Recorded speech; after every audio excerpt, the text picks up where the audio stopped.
I think it's clear that in the best traditions of capitalism, many employers and firms in this current crisis have decided not to waste a good crisis. And for them, the pandemic is seen as an opportunity to wrestle greater productivity from workers.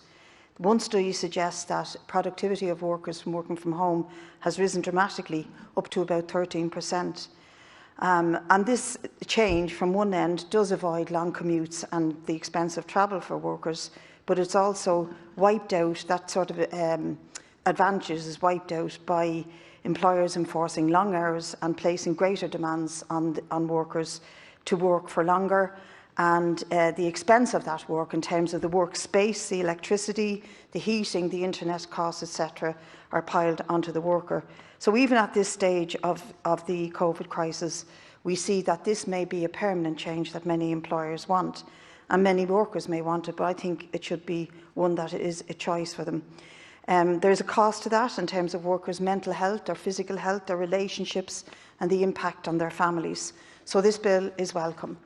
The state does have an obligation to regulate and put in place safeguards for workers, but here we have a bit of a problem, because this state has never liked regulating the workplace. In every sphere of workplace safety, in workplace regulation, we're outliers in terms of enforcement and the impact of our regulatory bodies, and it's especially true when it comes to the rights of workers. We pretend that there are two equal sides in the workplace, the employer and the worker, and we talk about a voluntarist model of industrial relations, and that really is code for the odds being stacked against workers. We still have no statutory right to union recognition, no statutory pay scheme, or an obligation on employers to fund one. We've one of the lowest rates of employer PRSI contributions in Europe, and I want to say that none of this is an accident. It is planned, and it has been the outcome of policies of consecutive Conservative government led by the two big parties, and sometimes half a party in coalition with them. Traditionally that's been Labour, currently it's the Greens.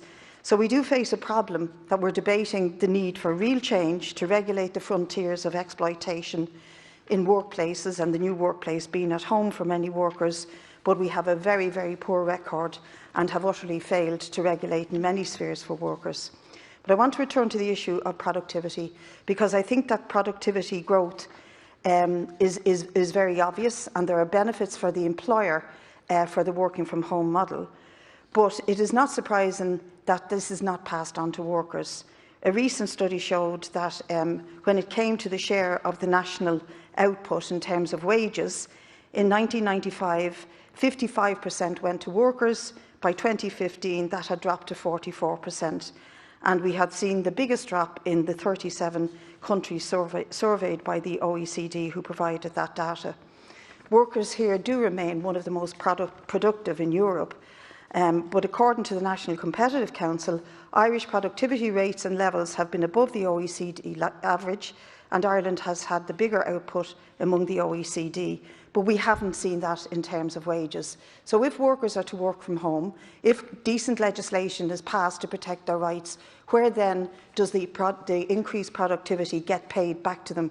So there is a need here, at the end of the day, for trade union organisation, for recognition of trade unions, and for the right to free collective bargaining, because all the benefits will end up going one way. So just to end, we do welcome the bill, but we do so with no illusions in the task ahead, that to turn the tide of the exploitation of workers in this country, we have to rebuild the trade union movement and rebuild parties so that workers are really represented in this House.